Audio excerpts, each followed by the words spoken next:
보존 공고 대응을 위해서 사건을 변호사한테 맡기는 거예요. 경우에 따라서는 대리인 변경도 검토해 보시는 게 좋을 것 같습니다.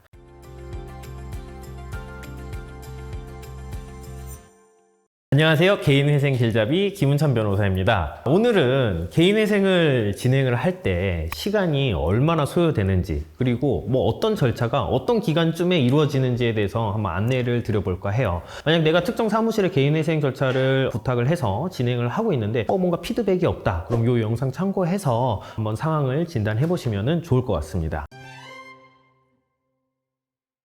일단 개인회생을 진행을 하려면 변호사 사무실이 됐던 다른 어떤 사무실이 됐던 상담을 받아야겠죠. 상담을 받아서 저 개인회생 진행할게요 라고 말을 하고 이제 계약을 체결을 하게 됩니다. 그 계약을 체결을 하고 신청서를 써야 되는데, 신청서를 변호사 혼자 쓸 수는 없죠. 이거는 의뢰인이 필요한 서류를 전달을 줘야 돼요. 그래서 재직증명서라든가 부채증명서 발급을 위해서 필요한 서류들을 변호사한테 이제 전달을 주게 되면은요, 그걸 통해서 서류가 완비가 되면 그럼 신청서 자체는 사실 금방 작성합니다. 그래서 통상적으로 서류 구비하는 데 시간이 걸리지 신청서 작성은 금방 하거든요. 그래서 계약 체결을 하고 서류 구비를 해서 신청서 제출하기까지 보통 2주에서 한 3주 정도면 가능하다, 이렇게 보시면 될 것 같아요.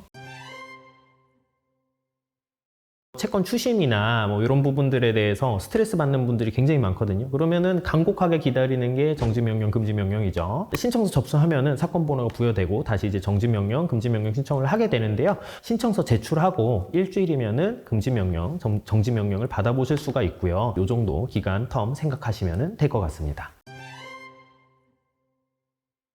개인회생 신청서를 이제 접수하고 나면은요, 2주에서 3주가 지나면 법원에서 첫 보전 공고가 나오게 돼요. 대부분의 경우는 일단은 사용 거래 내역을 정리하고 사용처도 좀 정리해서 제출해 주세요 라고 보전 공고가 나오고요. 이거는 이제 법원에서 제공하는 양식에 따라서 제출을 하게 돼요. 그 이후에도 법원은 이제 좀 의심스러운 사용 내역이나 이런 부분들에 대해서 소명을 하라 라고 요청을 하고 그걸 답변을 하고, 이런 핑퐁을 하는 절차가 2차례에서 3차례 정도 진행이 되게 됩니다. 보전 공고 대응이라고 하는데 이 기간이 2개월에서 3개월 정도 소요가 되고요. 물론 간단한 사건 같은 경우는 보전 공고가 한 번 정도 나오고 끝나는 경우도 있기는 합니다. 보전 공고가 나오게 됐을 때 사용처를 묻거나 이런 경우는 사실적인 부분이거든요. 이거는 변호사가 혼자 할 수는 없어요. 왜 그러냐면 사용처는 의뢰인이 하는 거지 변호사가 하는 것은 아니기 때문에. 그래서 이런 부분들은 안내를 드려요. 요런 부분 보전 공고 나왔으니까 자료 좀 준비해 주세요 라고 요청을 드리고요. 가령 예를 들어서 이러이러한 부분이 책임재산에 반영이 안 됩니다 라고 주장을 해야 되는 상황이 있어요.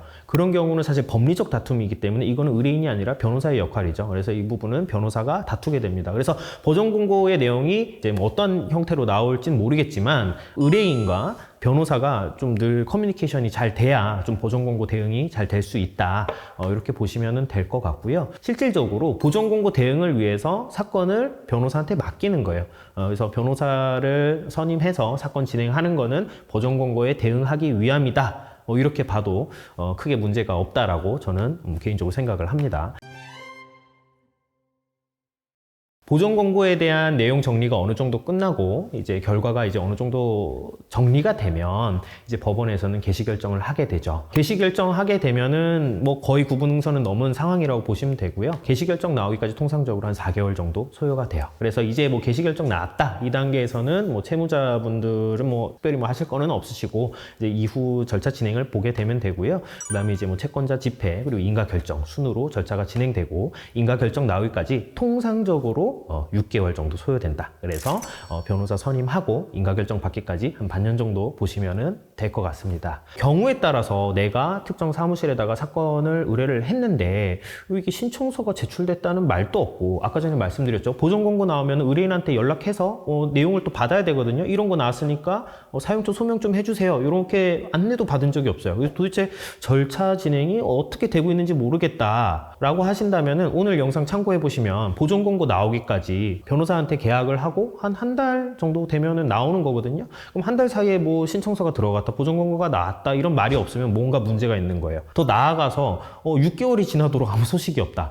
사실은 6개월이면은 다른 사무실 됐으면 인가결정도 받을 수 있는 그런 시간이란 말이에요. 근데 그 기간 동안 아무런 소식이 없다는 건 분명 좀 문제가 있는 것이고요. 이 경우에는 맡기신 사무실 연락하셔서 사건 번호 정확하게 한번 파악해 보시고 진행 사항을 체크하셔야 돼요. 그리고 경우에 따라서는 좀 문제가 있다라고 판단이 되시면은 요거를 대리인 변경도 검토해 보시는 게 좋을 것 같습니다. 오늘은 개인회생 절차 진행과 뭐 대략적인 소요 시간들에 대해서 한번 좀 정리를 드렸는데요. 사실 사안마다 다르죠. 다르지만 뭐 대략적인 어떤 참고 사항으로 보시면 될 것 같고, 뭐 인가결정까지 6개월 정도 소요되기 때문에 6개월이 지났음에도 별다른 소식이 없다 그러면 한번 확인을 해보시는 게 꼭 필요하겠고, 기타 다른 절차들도 참고하셔서 개인회생 진행하시면 될 것 같습니다. 감사합니다.